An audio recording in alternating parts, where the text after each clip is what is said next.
Okay, so our research study was titled Proximal Muscle Use in Functional Mobility and Balance in 40 to 59-year-olds, and it was a continuation study. So the researchers included Monica Boswell, Mackenzie Ringwald, Lauren Denny, Allison Toby, Cole Kelly, Logan Const, and our faculty director was Dr. Sharon Fleming Walsh. All right, so just for a little bit of introduction, falls are the leading cause of injury-related death in ages 65 and older, and the age-adjusted rate of fall-related death is increasing. So it is suggested that 30% of people in their 60s, 40% of people in their 70s, and 50% of people in their 80s will fall this year. And from that, they can conclude that fall rates increase approximately 1% per year with age. Increased risk of falls in the aging population is a combination of many factors, some of which include muscle weakness, decreased brain processing and reaction times, loss of sensory motor communication, and decreased range of motion. So changes in the nervous system result in decreased nerve conduction speed and sensory changes, including vision and proprioception. And we know that those two systems are two of the three systems that contribute to balance. So changes in the musculoskeletal system result in muscle weakness and a decrease in fast twitch muscle fibers. So as individuals age, they develop muscle weakness, decreased muscle attenuation, and sensory motor deficits, especially in the proximal muscle groups such as the hip abductors and the glutes. So adults predominantly use riding strategies that occur at the ankles to maintain balance when challenged by external forces. But as age increases, individuals begin to activate more proximal muscles rather than distal muscles because of coordination changes within the ankle. These deficits increase alternative methods for the aging population to maintain balance without perturbation, such as hip strategies and protective stepping, due to a decrease of distal muscle use. And then the shift to utilizing proximal muscle strategies, along with muscle and sensory motor dysfunction in the proximal muscles, are likely contributing to the rising number of falls in the aging population. So the purpose of our study was to examine the use of proximal and distal lower extremity muscles during functional mobility and balance tests among adults 40 to 59 years of age. We hypothesized that we would find a difference in muscle use among age groups and that involvement in the regular exercise would play a significant role. Some of the research questions we hope to answer was, did the gluteus medius activation correlate with the CBM score? Was there a difference in gluteus medius activation between the 40 and 50-year-old age groups? Was there a difference in CBM scores between the age groups tested? Did gluteus medius activation correlate with age? Did exercise affect the CBM score? And finally, did exercise level make a difference in gluteus medius activation? So for the methods section of our project, we selected our subjects using convenience sampling, and they were screened through the phone to ensure that they met our inclusion and exclusion criteria. Our inclusion criteria was just that the subjects were between the ages of 40 to 59 years old, and our exclusion criteria were if the subjects had any previous history of a neurologic condition, any past history of a total hip replacement, if they had a current ankle injury, if they had a pacemaker, if they reported use of an assistive device, or if they were allergic to any adhesives. So when they arrived on their testing day, they were screened by a student physical therapist to determine their safety to participate in our study. So we took their vitals to make sure all their measurements looked good before starting, and then we also screened their cognition using the mini mental state exam.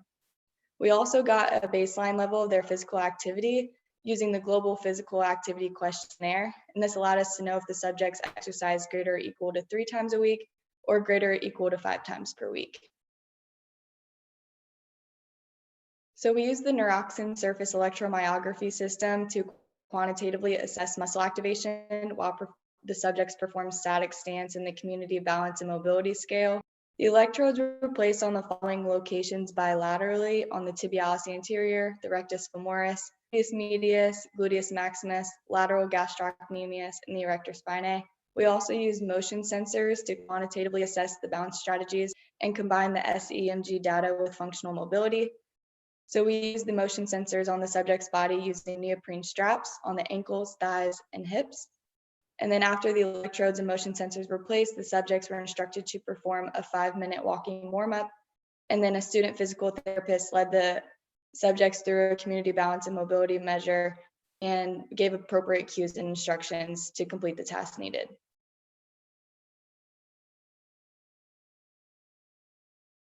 So the picture on the left here is Cole, and he's applying the surface EMG electrodes. And then on the right, this was him collecting the max voluntary isometric data. So for the community balance and mobility scale, basically what we did is we ran each participant through the 13 tasks involved with this test. For each task, I provided verbal instruction, a demonstration, and they were only allowed one actual attempt to do the test.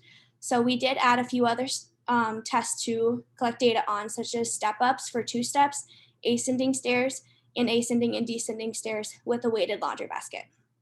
So some of the more difficult tests were the hopping forward and the 180-degree tandem pivot. And if you go to the next slide here, you can see some of the pictures of the tests. So the one on the left here is descending stairs with a weighted basket. And on the right, that's the walk, look, and carry. And those grocery bags are weighted, and he has to turn and look at the target to the left there. So the picture on the left, this is the hopping forward task. She had to get to the second tape line within 2 hops. And then on the right, the participant has to run the length of the course, which is 8 meters, and stopped controlled at the end. So after the data collection was finished, we had to analyze our data. So reports were ran to compare muscle activation and the motion center data that was obtained from performing the functional mobility tasks of the community balance and mobility scale. And then we noted any trends in muscle activation patterns that were seen. Additionally, paired T tests were conducted to assess for change between the 2 age groups and the activity level. Correlation studies were ran to see if muscle activation correlates with increasing age and activity level. And then after all of our data was obtained and the reports were ran, a local statistician was consulted to assist with the statistical analysis of our data. So after we were able to collect all of this data, we started answering some of our research questions. So I'm just going to go through some of the things that we found. So for question 1, did the glute medius activation correlate with the CBM score? Overall, we found a negative correlation was found specifically for the hopping forward task. We found that the higher the CBM score, the less activation of the left glute med that occurred, and the lower the CBM score, the more the glute medius activation occurred. In question 2, was there a difference in glute medius activation between the 40 and 50-year-old age groups? And we found that the gluteus medius activation was greater in the 40 to 49-year-olds compared to the 50 to 59. In question 3, was there a difference in the CBM scores between the age groups tested? Overall, there was no significance between the CBM scores between the 2 groups. In question 4, did gluteus medius activation correlate with age? According to our data, the right glute med activation during the right lateral dodging and the right walking and looking tasks had a negative correlation. And then the right glute med activation during the right walk, look, and carry task was approaching significance as well. So as age increased, the glute medius activation was decreased with these tasks. And we started drawing conclusions on this question that both of these tasks are more dual tasking. So as individuals get older, it's possible that they will display a decreased glute medius activation during dual tasking. In question 5, did exercise affect the CBM score?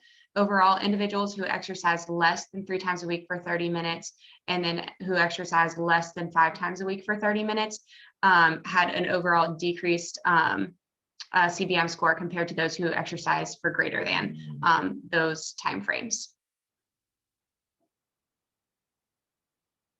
And then in question 6, did exercise levels make a difference in gluteus medius activation?